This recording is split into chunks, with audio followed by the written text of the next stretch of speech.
कहते हैं जहां चाह वहां राह। आखिरकार भारत की नई करेंसी ने धमाल मचा दिया है। भारत के लिए बहुत बड़ी खुशखबरी, एक दिन में ही वो कमाल कर दिया है जिसकी उम्मीद कोई नहीं कर सकता था। और सबसे बड़ी बात ये है कि अब विदेशी करेंसी के तो होश उड़ गए हैं। जानेंगे भारत की नई करेंसी ने किस तरीके से कमाल मचाया है। जहाँ एक तरफ ये सब कुछ हो रहा है तो वहीं दूसरी तरफ 16 भारतीय, इन्हें आखिर गिनी नौसेना ने 3 महीने से क्यों बनाया है बंधक। जानेंगे नाइजीरिया के इशारे पर क्या चल रहा है और भारत सरकार फिर इस पे क्या एक्शन ले रही है। दुनिया के जियोपॉलिटिक्स को जानेंगे क्या कुछ चल रहा है। आइए जानते हैं इन खबरों को विस्तार से।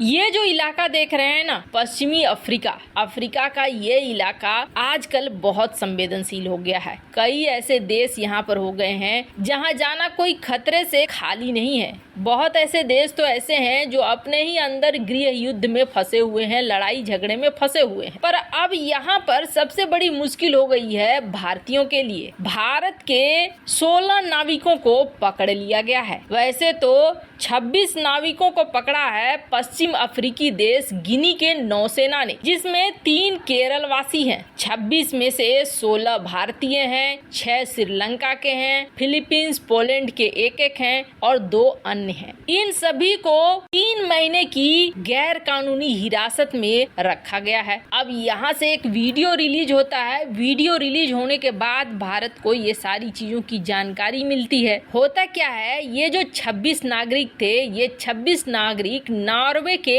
एक जहाज के नाविक हैं। नॉर्वे की कंपनी, इसने इन्हें भेजा था नाइजीरिया में ये कच्चा तेल लेने के लिए अपनी बारी का इंतजार कर रहे थे। वहाँ के AKPO टर्मिनल पहुँचे थे। जब ये 8 अगस्त को अपनी बारी का इंतजार कर रहे थे, अचानक देखने को मिला कि एक बड़ा सा जहाज इनकी तरफ दौड़ा चला आ रहा है। अब ये हड़बड़ा गए कि शायद डकैतों का झुंड हो, लेकिन आखिरकार ये निकले गिनी की नौसेना और गिनी की नौसेना ने इन्हें पकड़ लिया। इन पर आरोप लगा दिया कि ये कच्चा तेल चुरा रहे थे।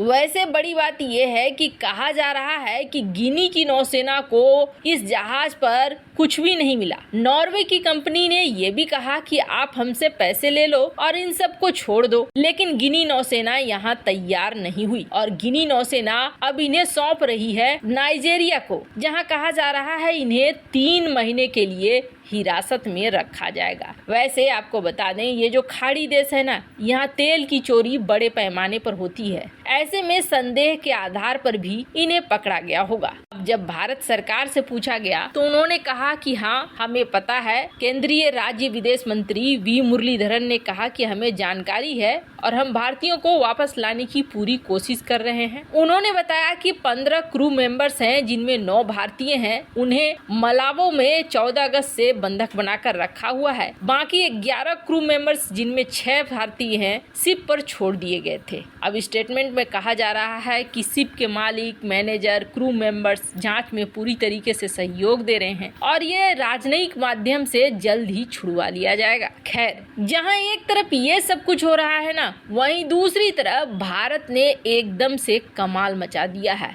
और इस कमाल और धमाल को मात्र 24 घंटे हुए हैं। 24 घंटे के अंदर बवाल सा खड़ा कर दिया है पूरे मार्केट में। ये तो सभी देख रहे हैं कि दुनिया बहुत तेजी से बदल रहा है और तेजी से बदलते इस दुनिया में करेंसी का महत्व बहुत ज्यादा हो गया है। जहां इस वक्त डॉलर पूरी दुनिया में लगभग तबाही सा मचा रहा है। डॉलर जैसे जैसे मजबूत हो रहा है, दुनिया भर की करेंसियां कमजोर हो रही हैं। तो वहीं दूसरी तरफ करेंसी का रूप भी बदल रहा है। अभी हमने देखा मार्केट में बिटकॉइन जैसे और भी कई क्रिप्टो करेंसी आ गए हैं। इन्हें कहा जाता है क्रिप्टो करेंसी। और ये क्रिप्टो करेंसी क्या होते हैं? ये कोई फिजिकल करेंसी नहीं है, मतलब हाथ में जैसे रुपए को गिन लिया वैसा कुछ नहीं है। ये डिजिटल करेंसी होते हैं। भारत में भी शुरुआती दौर में बिटकॉइन और भी कई क्रिप्टो करेंसी का बहुत ज्यादा चलन चला। यहाँ तक कि विदेशों में तो क्रिप्टो करेंसी ने बहुत ज्यादा धूम मचाई। तब ये कहा जाने लगा था कि बिटकॉइन में निवेश करना चाहिए, बिटकॉइन बहुत ही ज्यादा अच्छा है, बिटकॉइन में ऐसे निवेश करने से व्यापार वगैरह में सहूलियत होगी।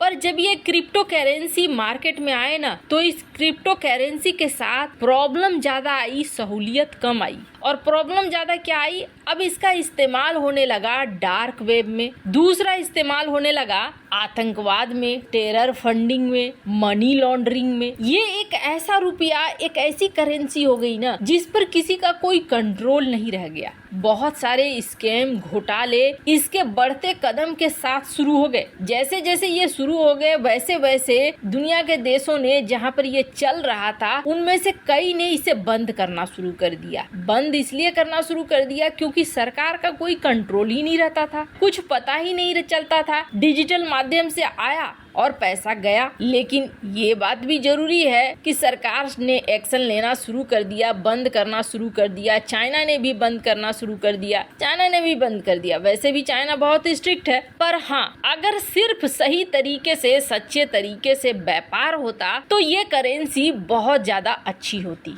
जरूरत इस तरह की करेंसी का सबको है। ऐसे में भारत ने बड़ा कदम उठाया और भारत ने बड़ा कदम उठाते हुए अपनी डिजिटल करेंसी लॉन्च की। अब इस डिजिटल करेंसी को कहा गया कि नहीं, हम तुरंत आम जनता में इसे नहीं बांटेंगे। पहले हम क्या करेंगे, पहले हम इसका ट्रायल लेंगे कि ये डिजिटल करेंसी लॉन्च करने में कौन कौन सी प्रॉब्लम आएगी और कैसे कैसे हमें दूर करना है। इसका नाम दिया गया सेंट्रल बैंक डिजिटल करेंसी, यानी कि CBDC। और सबसे बड़ी बात, जो क्रिप्टो करेंसी में जैसे था कि कोई माई बाप नहीं है, कोई देखने वाला नहीं है, ऐसा इसके साथ नहीं है। इसके ऊपर बैठा हुआ है रिजर्व बैंक। कितना पैसा कहाँ जा रहा है डिजिटल करेंसी के फॉर्म में, वो सब का लेखा जोखा रिजर्व बैंक रखेगा। भारत सरकार ने पहले करीब 8 बैंक को चुना, 8 से 9 बैंक को चुना और कहा कि हम इस पायलट प्रोजेक्ट को पहले इसमें लॉन्च करेंगे। State bank of India, bank of Baroda, union bank of India, HDFC bank, ICICI bank, Kotak Mahindra, yes bank, IDFC और HSBC का इस्तेमाल किया गया इस ई-रुपया को लॉन्च करने में। और पहले ही दिन बहुत बड़ा कमाल देखने को मिला कि पहले ही दिन बैंक ट्रेड ने करीब 275 करोड़ का व्यापार किया इससे, और ज्यादातर इसमें बॉन्ड खरीदे गए। अभी ये व्यापार इन 9 बैंकों का एक दूसरे के साथ ही चला। अब ये पायलट प्रोजेक्ट सक्सेस होने का मतलब है कि भारत T+0 अपना सकता है। अब T+0 क्या है, आपने पेमेंट किया और तुरंत पेमेंट दूसरे को मिल गया। क्लियर करने में ज्यादा वक्त नहीं लगेगा। जो आम ट्रेड होता है उसमें T+1 या T+2 माना जाता है, मतलब ट्रांजेक्शन डेट प्लस 2 दिन, तब जाके क्लियर होती है चीजें। पर इसमें T+0 बढ़ गया, मतलब व्यापार अब बहुत तेजी से होगा। सेम डे सेम टाइम पर ट्रांजैक्शन क्लियर हो जाएगा और ये भारत के लिए बहुत अच्छी खबर है। वैसे आपको क्या लगता है, भारत ने अपनी करेंसी लॉन्च करके सही की या नहीं? कमेंट कर अपनी राय जरूर बताएं।